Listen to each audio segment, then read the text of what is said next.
আমাদের বরিশাল যতটা সুন্দর তার থেকেও বেশি সুন্দর আমাদের বরিশালের পার্কগুলি। আর আজকে আমি যেই পার্কে আসছি এই পার্কে আসার জন্য কিন্তু অনেক বড় একটা নদী পাড়ি দিয়ে আসতে হবে।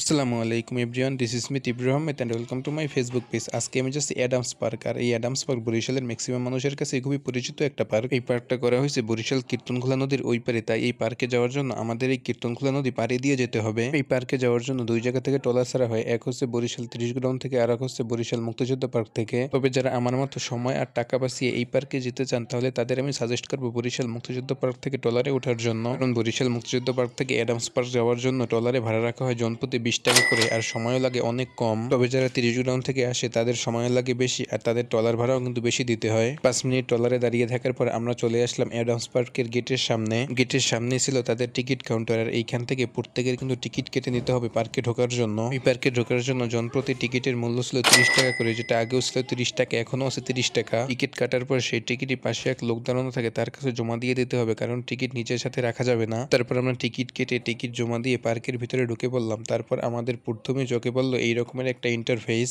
এটা হচ্ছে গিয়ে অ্যাডামস পার্কের অ্যাডামস রেস্টুরেন্ট, যেখানে বিভিন্ন ধরনের খাবারের পাশাপাশি গাইস আপনারা চাইলে এখানে বসে বিভিন্ন ধরনের অনুষ্ঠানও করতে পারবেন। আমি এখন যেখানে দাঁড়িয়ে আছি এইখানে গাছগুলি এমন ভাবে লাগানো হয়েছে মনে হচ্ছে যে গাছের দেয়াল। গাছের দেয়ালের পরে আমার চোখে পড়লো দোলনা। তবে গাইস এইখানে বসে আপনারা আনলিমিটেড ভাবে দোল খেতে পারবেন। আর দোলনার পাশেই ছিল খুবই সুন্দর একটা বসার জায়গা। এইখানে কিছুক্ষণ বসে থাকার পর আমরা এখন আস্তে আস্তে পার্কের ভিতরের দিকে যাচ্ছি। তবে পার্কের ভিতরে কিন্তু বিভিন্ন ধরনের ফুলের গাছ আর ফলের গাছ আছে। তবে যদি কেউ পার্কের ভিতর থেকে ফুলের গাছ থেকে ফুল আর ফলের গাছ থেকে ফল ছেঁড়ার সময় পার্কের কোনো কর্তৃপক্ষ দেখে তাহলে তাদের কিন্তু জরিমানা করা হবে, এই রকমের একটা লেখা ছিল তাদের একটা বোর্ডে, যেটা দেখার পর আমি আপনাদের কাছে শেয়ার করলাম। তারপর আমি কিছুক্ষণ পুষ্কুনির পাশে বসে থাকলাম। তবে পার্কটা ছিল একদম নিরিবিলি নিস্তব্ধ একটা পরিবেশ, আর এই নিরিবিলি পরিবেশে আমার কাছে কিন্তু সময় কাটাতে সব থেকে বেশি ভালো লাগে। এই পার্কে হাঁটার জন্য যে রাস্তা বানানো হয়েছে, রাস্তার দুই পাশে গাছ থাকার কারণে এই রাস্তা কিন্তু আরো অনেক বেশি সুন্দর লাগে দেখতে। পার্কের ভিতরে আছে আরেকটা রেস্টুরেন্ট, যে রেস্টুরেন্টের আপনারা আইসক্রিম সহ বিভিন্ন ধরনের খাবারের আইটেম পেয়ে যাবেন। রেস্টুরেন্টের পাশেই ছিল একটা ছাতির রাস্তা, আর এই ছাতির রাস্তাটা কিন্তু অনেকের কাছেই ভালো লাগে। এছাড়া পার্কের ভিতরে আছে ছবি তোলার জন্য খুবই সুন্দর সুন্দর কিছু প্লেস। যারা ছবি তুলতে পছন্দ করে তারা কিন্তু ওই সকল জায়গায় বসে বিভিন্ন ধরনের ছবি তুলতে পারবে। এইটা হচ্ছে গিয়ে পার্কের ভিতরে ছোট্ট একটি কৃত্রিম পাহাড়, যেই পাহাড়ের উপর থেকে বেয়ে বেয়ে পানি পড়তেছে।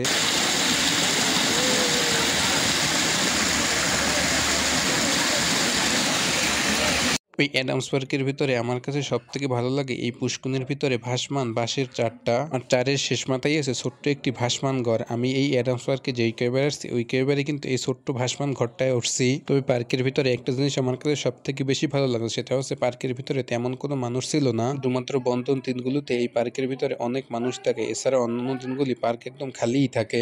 আপনারা যদি মানুষের ক্রাউড পছন্দ না করেন তাহলে আমি বলবো যে আপনারা এইখানে বন্ধর দিনগুলি বাদে আসবেন, তাহলে আপনি পার্কের ভিতরে অনেক সুন্দর একটা সময় কাটাতে পারবেন। এই হচ্ছে গিয়ে অনেক বড় একটা মাছের ভাস্কর্য। এই মাছটা দেখার পর আমার কাছে মনে হলো এটা একটা হাঙর মাছ। আমি যখন এই পার্কে ফার্স্ট টাইম আসছিলাম তখন কিন্তু এই পার্কটা ছিল আরো অনেক বেশি সুন্দর, তবে এর সৌন্দর্য এখন কিন্তু আস্তে আস্তে অনেকটাই কমে গেছে। হয়তোবা সময়ের সাথে সাথে এখন যে সৌন্দর্যগুলি আছে এগুলিও হয়তোবা থাকবে না। এই পার্কটা কিন্তু অনেক বড়, আর পার্কে ঘোরাঘুরি করতে করতে একদম সন্ধ্যা হয়ে গেছে, যার কারণে আকাশটা একদম লাল হয়ে আছে। আর এই পার্ক সন্ধ্যা হওয়ার সাথে সাথে বন্ধ করে দেয়, যার কারণে এখন আমাদের এই পার্ক থেকে চলে যেতে হবে। আপনি যদি আমার পেজে নতুন হন তাহলে অবশ্যই পেজটা ফলো দিয়ে যাবেন। That's it guys, thank you so much guys. In the next video, আল্লাহ হাফেজ।